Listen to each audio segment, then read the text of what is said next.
La série The Chosen a débuté aux États-Unis avec son épisode pilote spécial de Noël le 24 décembre 2017. Après le succès de l'épisode pilote fin 2017, les créateurs ont lancé une campagne pour financer la saison 1. Cette campagne est devenue l'un des plus grands financements participatifs pour un projet médiatique de l'histoire, levant plus de 10 millions de dollars pour la première saison.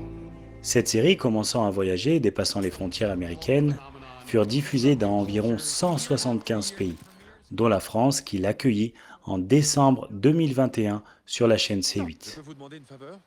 Dallas Jenkins, le créateur de la série, s'est entouré de personnes ayant des dénominations religieuses différentes pour l'aider dans son travail. Il s'est entouré de catholiques, d'évangéliques, de mormons, ce qui a d'ailleurs causé pas mal de soucis pour certains de savoir qu'il y avait autant de pluralité dans une série qui est amenée à donner une vision claire de Jésus. Certains disaient qu'il n'est pas concevable que pour une œuvre chrétienne, des non-croyants y participent, ou encore des mormons, ou même des catholiques. Les catholiques étaient offusqués qu'il y ait des évangéliques, les évangéliques étaient offusqués qu'il y ait des catholiques, ou bien des mormons, et les mormons étaient aussi offusqués de leur côté. Et tout ça, nous pouvons le voir dans son interview lorsqu'il nous parle de la série. Mais ce n'est pas le seul problème qu'a rencontré la série.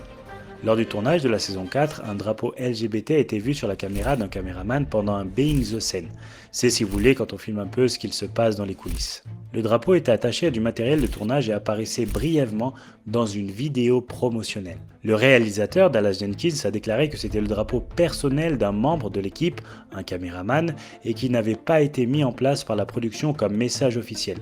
Il a aussi précisé que ce n'était pas une promotion officielle du drapeau ou du mouvement LGBT par la série. Je trouve ça plutôt surprenant que personne n'ait vu auparavant ce type de drapeau et qu'aucun n'ait réagi pour le faire supprimer lors du tournage. Mais on va croire sur parole Dallas Jenkins qui dit que ce n'était pas voulu. D'autres ont aussi reproché à la série d'être produite, financée ou soutenue par des membres de l'église LDS, des Mormons, ce qui pour certains chrétiens évangéliques pose de grands problèmes théologiques. En réponse, l'équipe de la série a déclaré que non, la série n'était pas produite par des Mormons. En 2024, Dallas Jenkins a annoncé la fin du partenariat avec Angel Studios, lié à des membres de l'Église mormone, pour rupture de contrat. Cependant, certains restent sceptiques sur la transparence des liens financiers ou éditoriaux. Certains critiques estiment que la série prend des libertés importantes avec les récits évangéliques, en ajoutant des personnages, dialogues ou scènes non attestés dans les textes bibliques. D'autres soulignent que même si les libertés concernent surtout le décor ou les interactions secondaires, cela peut néanmoins modifier la perception du public quant à la théologie ou l'identité de Jésus. Sur ce point, le créateur Dallas Jenkins affirme que toute imagination artistique est conçue pour soutenir la vérité et l'intention des Écritures. Nous reviendrons sur ce qu'il affirme un peu plus tard. Parlons maintenant de Jonathan Roumie qui interprète le rôle de Jésus dans The Chosen. Jonathan George Roumie, né le 1er juillet 1974 à New York aux États-Unis, son père est d'origine égyptienne, de confession grecque orthodoxe, sa mère est américaine, d'ascendance irlandaise et catholique. Roumie raconte qu'avant The Chosen, il traversait une période de grande précarité financière et morale. Un jour, alors qu'il n'avait plus d'argent et risquait de perdre son logement, il dit avoir prié intensément et offert sa vie et sa carrière à Dieu. Peu après, il reçoit l'appel du réalisateur Dallas Jenkins pour incarner Jésus dans un projet encore inconnu, The Chosen. Depuis, Rumi voit ce rôle non comme un emploi, mais comme une mission spirituelle. J'ai compris que je n'étais qu'un instrument. Mon rôle est de conduire les autres vers le vrai Jésus, pas vers moi, dit-il. Il fut interviewé plusieurs fois en France par des prêtres, des évangéliques, et tous encensent cette série. Vous avez même l'un des leaders du groupe Glorious qui dit « Et j'ai regardé le premier épisode de The Chosen. Et vous savez quoi? Punaise, ça a changé ma vie. » Ou encore Éric Sellerier, créateur de Top Chrétien, qui d'ailleurs est l'ambassadeur de la série The Chosen France et qui, soit dit en passant, égare des milliers de personnes. Before I started work, I went over to Christ Cathedral and I sat by his grave and I prayed a rosary with him. Oh, we didn't realize he's buried there too. He's buried there. Yeah. Oh, well, I'm going to have to go take a look at that. Yeah, it's powerful. In fact, I sat down and I prayed with him. The space just to his right is empty, so I got to sit down or lie. At one point, I even lied down because I just thought it would be kind of interesting to try to connect in some way. That's probably more information than you need to publish. But that said, it's the truth. And so I finished praying with him, And I said, Lonnie, I want to honor you with this film, and I really want to bring justice and you know the testament to the gifts of God's grace and powers that you know displayed while you were on this earth.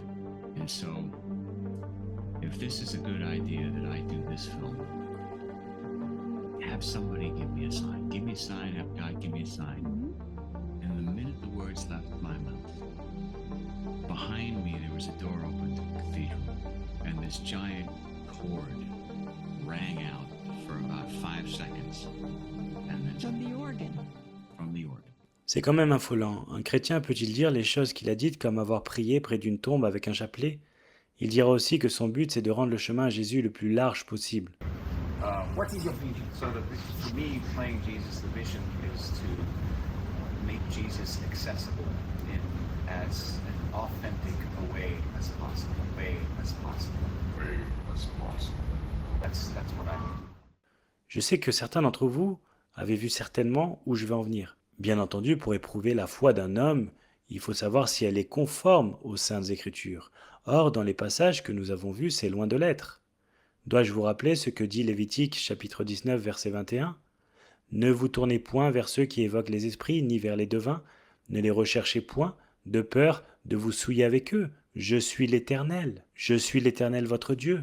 Ou encore Lévitique chapitre 20 verset 6, si quelqu'un s'adresse aux morts et aux esprits pour se prostituer après eux, je tournerai ma face contre cet homme, je le retrancherai du milieu de son peuple. Je pense que c'est plutôt clair. Et ce sont des pratiques encouragées dans l'Église catholique romaine. Mais revenons à ce qu'il a dit de rendre le chemin vers Jésus le plus large possible, le plus accessible possible. Nous allons tourner nos regards dans la parole de Dieu dans l'évangile de Matthieu chapitre 7 versets 13 et 14. Il est écrit « Entrez par la porte étroite ». Car large est la porte, spacieux est le chemin qui mène à la perdition, il y en a beaucoup qui entrent par là.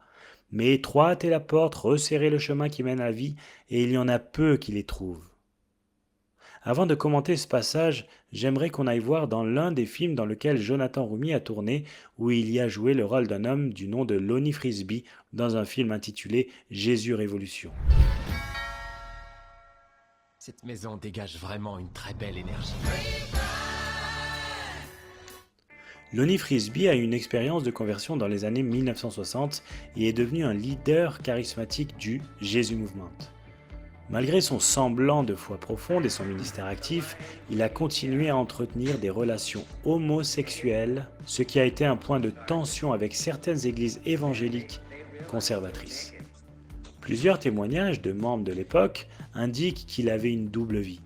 Publiquement pasteur et guide spirituel, mais en privé, il poursuivait sa sexualité homosexuelle. Selon John MacArthur, le mouvement mené ou influencé par Lonnie Frisbee est fondamentalement problématique et ne représente pas un modèle chrétien fiable. Il critique le courant de Frisbee comme étant culturellement conduit, basé sur l'émotion et l'expérience, et non sur l'enseignement biblique solide. Il associe Frisbee et le Jésus Movement des années 60-70 à l'émergence des églises orientées vers l'attrait culturel, qu'il considère comme dérivé du vrai évangile. MacArthur mentionne la mort de Frisbee du sida en tant qu'homosexuel, signalant que, selon lui, certains aspects de sa vie personnelle sont incompatibles avec un modèle de sainteté ou de ministère biblique. Il voit donc Frisbee comme une figure charismatique mais erronée, tant doctrinalement que moralement. Voici le genre de Jésus ou de représentation du christianisme qui est donné par ce genre de film.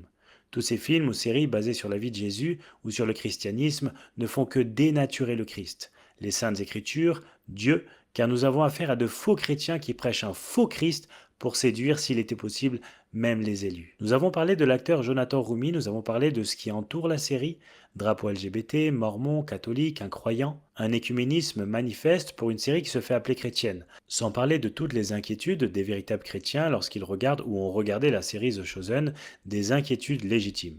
C'est une série qui effectivement donne des récits bibliques, des paroles bibliques, mais qui rajoute beaucoup d'autres choses. Y a-t-il des paragraphes qui te préoccupent? Donne-moi sincèrement ton avis. Nothing has the power that the Word of God has. I think about that when I see this film, The Chosen. I guess I don't like that. I don't like that because some of it's biblical and some of it's not. And you can't make up the Bible story any way you want. Fidelity to the Bible is everything. Lorsque vous rajoutez des choses à la Bible, elle n'est plus la Bible. Lorsque vous rajoutez des paroles à Jésus, ce n'est plus Jésus. Puisque vous, homme pécheur, vous écrivez un script pour le rôle du Fils de Dieu, c'est-à-dire que vous vous pensez aussi sage que Dieu pour imaginer ou présumer ce que Jésus aurait pu dire dans telle ou telle situation. Nous avons un Jésus qui rigole des moqueries de Pierre envers André, d'André envers Pierre. André a 4 pieds gauche. 4 4 Et pourquoi 4? Quand il essaie de danser, il a tout l'air d'un mulet marchant sur des braises. André, non, c'est vrai? Nous avons un Jésus qui se plaint de Pierre en disant qu'il est agaçant. Je veux dire, Le Simon normal est assez pénible comme ça. Je n'ai aucune envie de voyager avec un Simon préoccupé. non. Non, aucune envie. Vous avez un Jésus qui discute avec Jean-Baptiste et qui lui dit en quelque sorte « Jean-Baptiste, vas-y mollo quand même, il va pas trop fort ». Et vous voyez presque Jean-Baptiste reprendre Jésus en lui disant d'être plus radical. Tout cela est un travail anti-Christ qui dénature le véritable Christ qui n'est pas celui de The Chosen, mais celui des Saintes Écritures. Tous ces films qui sortent sur Jésus présentent un faux Christ. Et d'ailleurs, beaucoup plus actuel, le film Sacré-Cœur, qui est sorti au cinéma, qui n'est autre qu'un film hérétique donnant une fausse vision de Jésus. Alors maintenant, si vous voulez un Jésus à votre image, on appelle cela de l'idolâtrie. Le seul Jésus acceptable est celui de la parole de Dieu. Le reste est à rejeter, est à jeter. Si vous avez une vision, un rêve ou je ne sais quoi encore, qui n'est pas conforme aux Saintes Écritures, alors rejetez-le. Tout doit être éprouvé par la Bible, c'est notre garde-fou. Mes frères, en ces temps de la fin, ne nous laissons pas séduire, ayons du discernement, attachons-nous au véritable Christ, celui de la Bible. L'homme sans péché est incarné par un homme pécheur, et donc, quand les gens prient Jésus ou lisent la Bible, après avoir regardé la série, qui voient-ils selon vous? Eh bien, Jonathan Roumi. Ceux qui écrivent le script se permettent beaucoup de liberté, beaucoup trop. Vous ajoutez des paroles à Jésus, ces paroles qui amenuisent la puissance réelle des paroles qu'il a prononcées. Vous inventez des mots à Jésus, vous lui faites faire des choses qu'il n'a jamais faites, vous faites passer Jésus pour un homme cool, qui fait des clins d'œil, qui rigole aux moqueries, aux railleries, qui flirte avec le péché, qui se moque lui-même d'ailleurs de ses disciples.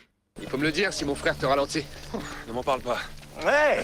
Le psaume numéro 1 dit « Heureux l'homme qui ne marche pas selon le conseil des méchants, qui ne s'arrête pas sur la voie des pécheurs et qui ne s'assied pas en compagnie des moqueurs. » Et ce qui m'attriste au plus haut point, c'est de voir des leaders chrétiens conseiller de regarder la série. Certains disent « Waouh, j'ai redécouvert Jésus » ou encore « Waouh, je l'aime bien plus à présent ». Eh bien, laissez-moi vous dire comment s'appelle ce que vous faites. De l'idolâtrie. Si vous redécouvrez ou découvrez Jésus par The Chosen, c'est que vous ne l'avez pas connu, et que ce n'est pas lui que vous découvrez, mais une idole au visage de Jonathan Roumi.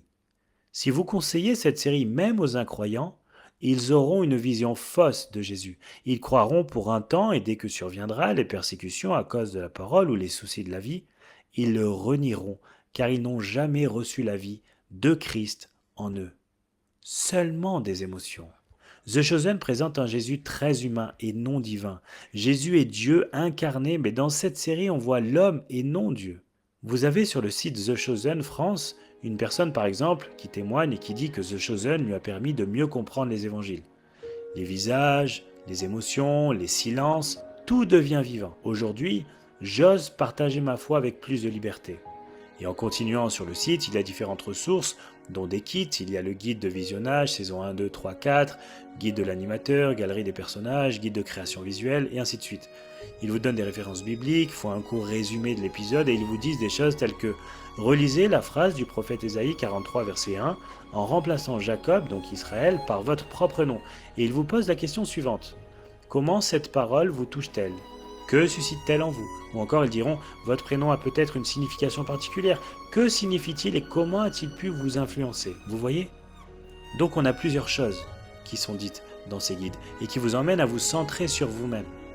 Vous lisez Ésaïe 43 et vous vous l'appropriez en remplaçant Jacob Israël par votre propre nom. Mais c'est décontextualiser la Bible. C'est exactement ce que fait la série The Chosen. Elle n'est pas du tout juste et vraie et elle tord les Écritures. Comme l'a fait Satan dans le Jardin d'Éden. Mais Dieu n'a-t-il pas dit? Ou alors avec Jésus dans le désert, lorsqu'il le tentait avec la parole. C'est ce que font ces gens, ils tordent les Écritures. Ils vous disent de prendre un verset et de remplacer Jacob Israël par votre propre nom. C'est une sorte de coaching spirituel. Mais ce n'est pas la vérité biblique. Il y aura tant de choses à dire encore sur leur mode de fonctionnement qui est anti-biblique parce qu'ils faussent le véritable regard de la parole de Dieu pour le remplacer par un regard mondain sur une série télévisée qui ne peut pas avoir été écrite par de véritables chrétiens. Et pour couronner le tout, sur la page de leur site, il y a un contenu additionnel proposé par le frère Paul Adrien, comme il se fait appeler, un prêtre catholique, qui dit des choses dans ses vidéos qui sont complètement en dehors de la Bible, qui sont fausses pour la plupart. Et ils mettent cet homme en avant pour présenter la série. Vous voyez dans quoi nous sommes rendus?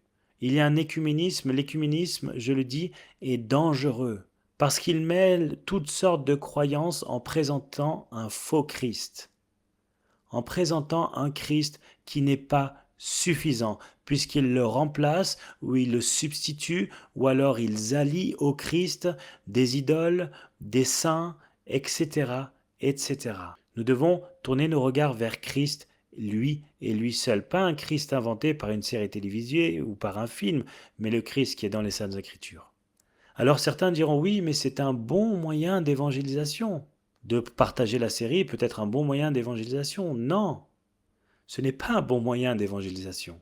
Puisque vous emmenez à un faux Jésus, vous emmenez à une fausse vision de Jésus, un faux regard de Jésus, des faux,